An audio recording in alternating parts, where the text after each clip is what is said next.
La storia dell'arte raccontata da Filippo Daveri a Firenze, culla del Rinascimento.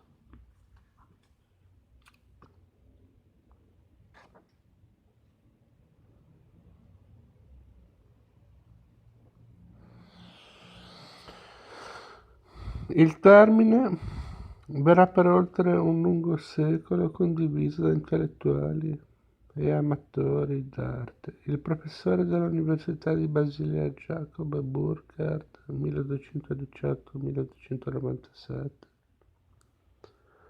quello che il giovane Nietzsche considerava suo sommo maestro, pubblica nel 1860 Die Kultur der Renaissance in Italien. Questo titolo merita una curiosa attenzione per ben due delle parole usate.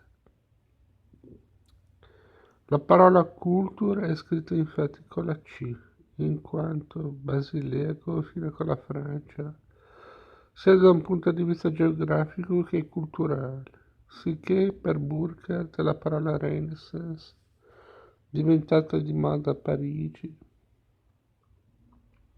sembra ormai naturale. Kultur con la K verrà invece di moda a partire dal 1867, quando si scatenerà in Germania lo storico Kulturkampf, inventato dal patologo Rudolf Ludwig Karl Virchow, quello che guidava i treni dei feriti durante la guerra franco-prussiana del 1870.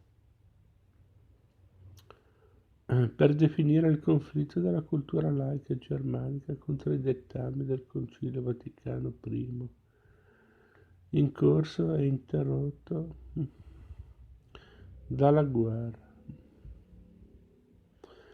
Non gli andava più, non gli andava giù il dogma appena adottato dall'infallibilità del Papa. Un favore a Pio IX che, e da quel momento in poi ai tedeschi il Rinascimento con quel suo odore di incenso e generoso aspetto. Stavano tornando ad essere neogotici ufficialmente nell'anno successivo al re di Prussia Guglielmo si fece proclamare a Versailles l'imperatore dei tedeschi. In compenso nel 1870 l'Italia, già unita, portava a termine il suo impegno con la conquista di Roma. Si concludeva il Risorgimento e la rinascenza di Leon Battista Alberti, la Renaissance di Balzac, della Émile e di Burckhardt divenne il Rinascimento nella lingua italiana rinnovata. Il concetto di Rinascimento, tanto caro ai nuovi sapienti, rimaneva non di meno assai confuso. Il sommo critico americano Bernard Berenson pubblica il suo primo trattato nel 1894, Venetian Painter of the Renaissance, dove reputa i veneziani arretrati rispetto ai fiorentini. La casa lui ce l'aveva a Fiesole e pone l'inizio della nuova era nel Cinquecento, da Tiziano verso Lotto e Tintoretto, escludendo tutta l'avventura dei Bellini e di Mantegna. Nel 1896 pubblica Pittori fiorentini e li capisce che debba iniziare ben prima, con Giotto, che definisce con acume intitolando il capitolo a lui dedicato Giotto and the Values of Touch. Giotto come primo artista della sensibilità fisica. Ma non di meno il concetto suo rimane sostanzialmente legato alle preziose pitture che offre la fortuna del mercato antiquariale. Sarà uno studioso slegato dalla critica d'arte a rovesciare questo concetto. Armando Sapori, l'acuto storico dell'economia, che fu uno dei rari italiani a contribuire al rinnovamento del pensiero dell'École des Annales di Parigi dell'ultimo dopoguerra.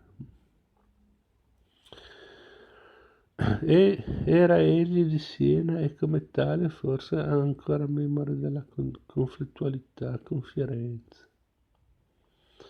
Completò la sua carriera come rettore dell'Università Bocconi. Sosteneva sapori che non si potevano scandire le epoche solo su questioni artistiche. E quindi, non essendoci stata soluzione di continuità fra la rivoluzione capitalista dell'Italia comunale duecentesca e la rivoluzione industriale del XVIII secolo, non era corretto tagliuzzare lo scandire dei secoli solo per capricci estetici. Per conseguenza andava confutato il concetto stesso di Rinascimento, se inteso come un'ondata artistica dell'Italia fra XV e XVI secolo. Non di meno la questione dell'allargamento degli orizzonti intellettuali in Italia, centrale a partire dal Trecento, è un dato oggettivo e conseguente alle mutazioni sociali avvenute in seguito alla catastrofe umana e demografica della Grande Peste Nera fra il 1347 e il 1352. Città come Siena persero il 90% della popolazione.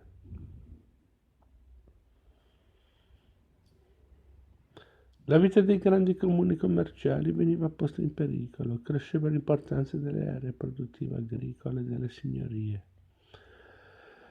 La popolazione doveva tornare a crescere, cambiava addirittura il modo di costruire, con una saggezza che sembrava già derivare da esperienze sanitarie. I nuovi edifici sostituirono le pietre antiche, il mattone, chiese l'intonaco di calci e sanatorie.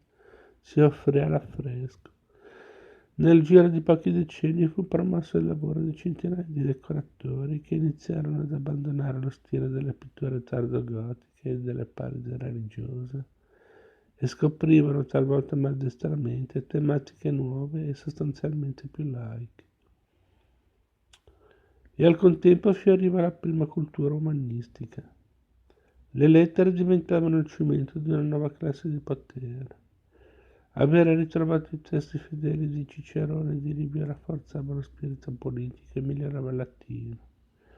Il cancelliere della Repubblica Fiorentina, fine letterato e oratore eccellente, il Colluccio Salutati, discepolo di Boccaccio e promotore della prima cattedra di greco nel 1397, aveva frequentato Petrarca e fu sicuramente affascinato dalla simpatia che era sorta da Avignone nel 1342 fra il poeta politico e il giovane Cora di Rienzi.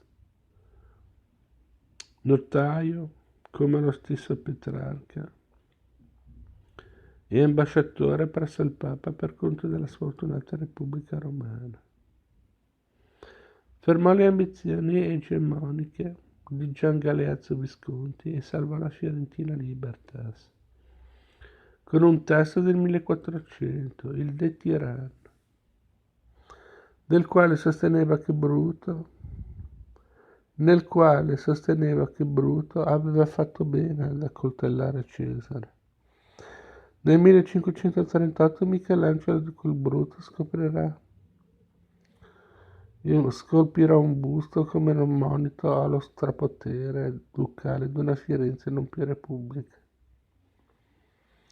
Gli intellettuali e gli artisti erano diventati protagonisti della vita pubblica. I banchieri e i lanaioli fecero il resto, mettendovi le risorse finanziarie.